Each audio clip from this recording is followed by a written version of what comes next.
लोग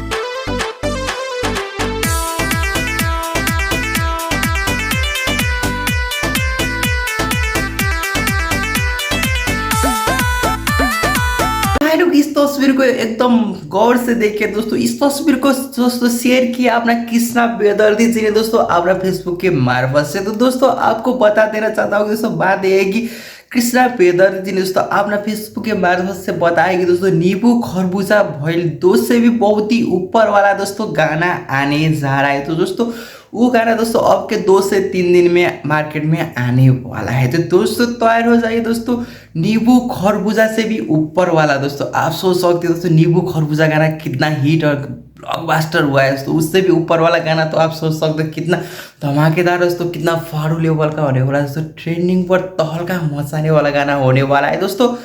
रीमेक गाना भी हो सकता है, नया गाना भी हो सकता है, कन्फर्म नहीं बताया है, खाली बताया है कि दोस्तों नींबू खरबूजा से ऊपर वाला गाना होने वाला है दोस्तों। गाना दोस्तों तो हल्का मचाने वाला है दोस्तों। आज से 3 से 4 दिन पहले भी एक गाना का शूट किया गया था दोस्तों, रिकॉर्ड भी किया गया था दोस्तों। वो न्यू ईयर स्पेशल गाना था दोस्तों। ईद दूसरा गाना है दोस्तों, ईद दूसरा वाला दोस्तों, एकदम बवाल वाला दोस्तों। नींबू खरबूजे से ऊपर वाला गाना होने वाला है। तो आप सोच सकते हो एकदम कितना तो हल्का मचने वाला। न्यू ईयर गाना भी आएगा दोस्तों और ये गाना भी आएगा। ये गाना दोस्तों आपके 3 से 4 दिन में मार्केट में आने वाला है। तो तैयार हो जाएगा दोस्तों। तो अभी पोस्टर छुट्टी का फिर एक अपडेट लेकर आऊँगा, तब तक के लिए दोस्तों पेज को लाइक कर देना, ठीक है।